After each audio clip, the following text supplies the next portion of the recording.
આપ જોઈ રહ્યા છો S1 લાઈવ ન્યૂઝ ચેનલ। હવે જોઈએ આજના મુખ્ય સમાચાર। સત્તાધારની આપાગીગાની જગ્યાનો કોઈ વિવાદ જ નથી, પણ કેટલાકના ડોળા ફાટી ગયા છે। સત્તાધારના વિકાસ જોઈને સત્તાધારના ગાદીપતિ મહંત પૂજ્ય વિજયબાપુની પાછળ કેટલીક ચડીધારી ગેંગ પડી ગઈ છે, તેનાથી કંઈ થવાનું નથી। આપાગીગાની જગ્યાના સંત પૂજ્ય વિજયબાપુ છે અને વિજયબાપુ જ રહેવાના છે। સત્તાધારની આપાગીગાની જગ્યાના ભક્તો વિજયબાપુની સાથે ઊભા રહો અને કોઈની વાતોમાં આવું નહીં। સત્તાધારની આપાગીગાની જગ્યાને બદનામ કરનારાઓ અને ડોળા ફાડીને બેઠેલાને આપાગીગા તેનું અને તેની સાત પેઢીનું સત્યાનાશ વાળશે। સત્યયુગમાં પણ રાક્ષસો હતા અને કળયુગમાં રાક્ષસો હયાત છે। આપણી આપાગીગાની જગ્યાની આસ્થાને આજીવનાચ ન આવવા દેતા ગુરુ ગાદી સાથે પડછાયાની જેમ અડીખમ ઊભા રહેજો, આપણી સૌની ફરજ બને છે। સત્તાધારના સેવકની અપીલ। જય આપાગીગા, જય શામજી બાપુ। ઇન્ટરવ્યુ આપી રહેલ છે તે સત્તાધારના સેવક મોટાભાઈ સનવટના બધાને જય આપાગીગા। હમણાં કેટલાક સમયથી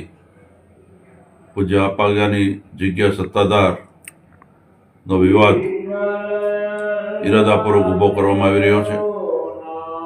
છેલ્લા 2 મહિનાથી યુટ્યુબની ચેનલોમાં કોઈને કોઈ મૂકતું, ત્યારે આ વાતની કોઈ ગંભીરતા લીધી નહોતી અને પૂજ્ય સંતોના કહેવા પ્રમાણે એનો જવાબ પણ પૂજ્ય વિજયબાપુ પણ આપતા નહીં અને બીજા કોઈ સેવકો પણ આપતા નહીં, એમ કંઈ જરૂરી નહોતું।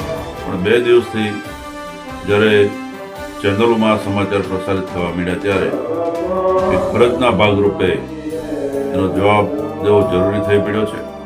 પૂજ્ય વિજયબાપુ વિશે જે વાતો થઈ રહી છે એ વખોડવા પાત્ર છે।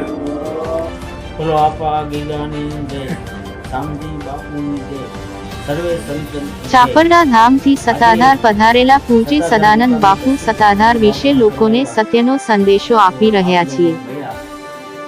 જે કથાકથિત જે સમાજની અંદર જે નિર્વિઘ્ન વ્યક્તિઓ છે તે આ ખોટી રીતે બદનામ કરે છે અને 7 પેઢીથી અમારે અહેવાલ હિતેશ કુમાર। મિત્રો, આવતીકાલે ફરી મળીશું। નમસ્કાર।